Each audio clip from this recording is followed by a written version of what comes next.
ये मुझे पूरी फैमिली को धोखा देना तो दूर, ऐसा सोच भी नहीं सकती।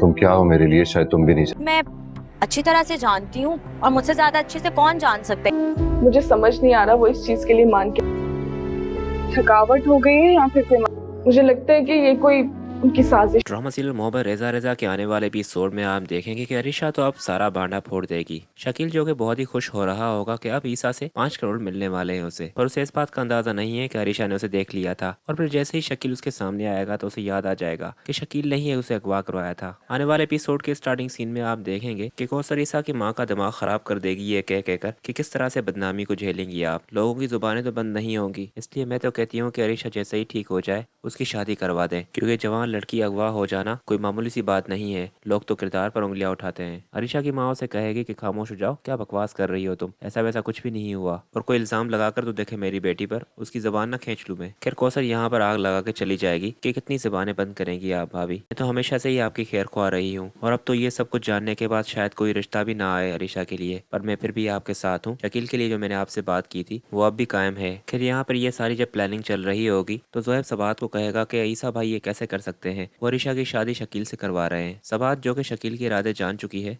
वो तो जोहेब को कहेगी कि इस सब में इन्हीं की चाल है। शकील तो बिल्कुल अच्छा इंसान नहीं है, उसने एक दो दफा अरिशा से बदतमीजी भी करने की कोशिश की है। जोहेब कहेगा कि आपको ईसा भाई से बात करनी होगी वरना बहुत ही गलत हो जाएगा। और फिर यहाँ पर सबात भी जोहेब और अरिशा के लिए स्टैंड लेते हुए जाकर ईसा से बात करेगी कि आपके सामने ये सब कुछ हो रहा है, आप क्यों नहीं मना कर रहे, आप जानते हैं कि शकील अरिशा के लिए बिल्कुल भी ठीक नहीं है। तो कौसर आएगी और उसे कहेगी कि एक तो मेरा बेटा इस बदनामी को छुपाने के लिए उसने उफ तक नहीं की और उसने शादी के लिए हाँ कर दी, उसका शुक्रिया अदा करने के बजाय तुम उसी की बुराई कर रही हो। जिस पर सबात कहेगी कि जो मैं आप लोगों के बारे में जानती हूँ अगर बाकियों को भी मालूम लग जाए तो ये भी अरिशा की शादी शकील से नहीं करने देंगे। खैर यहाँ पर ईसा बिल्कुल ही चुप होगा क्योंकि उसकी माँ ने जो ये फैसला कर लिया है कि अब वो अरिशा की शादी शकील से ही करेंगी। पर बेस्ट सीन तो तब होगा जब अरिशा को उसकी याददाश्त वापस आ जाएगी। वो जैसे ही शकील को देखेगी कि इससे मेरी शादी होने वाली है तो उसे तो सब कुछ याद आ जाएगा कि वो जोहेब से मोहब्बत करती थी और जोहेबी ने उसे घर पर उतारा था और वहां से वो किडनैप हुई थी। जब सारे घर वाले खड़े होंगे और वो शकील को देखेगी तो शकील के सामने वो सबको कहेगी कि इसी ने ही मुझे अगवा करवाया था, जिन लोगों ने मुझे किडनैप किया था ये उन लोगों के साथ मिला हुआ है। और फिर यहाँ पर शकील और कौसर तो बिल्कुल डर ही से जाएंगे कि अब उनके साथ क्या होने वाला है। और फिर जैसे ही शकील और कौसर की हकीकत खुलेगी तो कौसर भी बिल्कुल चुप नहीं बैठेगी, वो भी ईसा की माँ को फंसाएगी। क्योंकि ईसा की माँ भी जब ये कहेगी क्योंकि ईसा की माँ भी जब कौसर को ये कहेगी और तुम लोग ही मेरे पीठ पीछे ये सब कुछ कर रहे थे, और फिर कौसर भी ईसा के सामने बोल पड़ेगी ऐसे तो पीठ पीछे आपने भी बहुत कुछ किया है सब बात को उस घर से निकालने के लिए।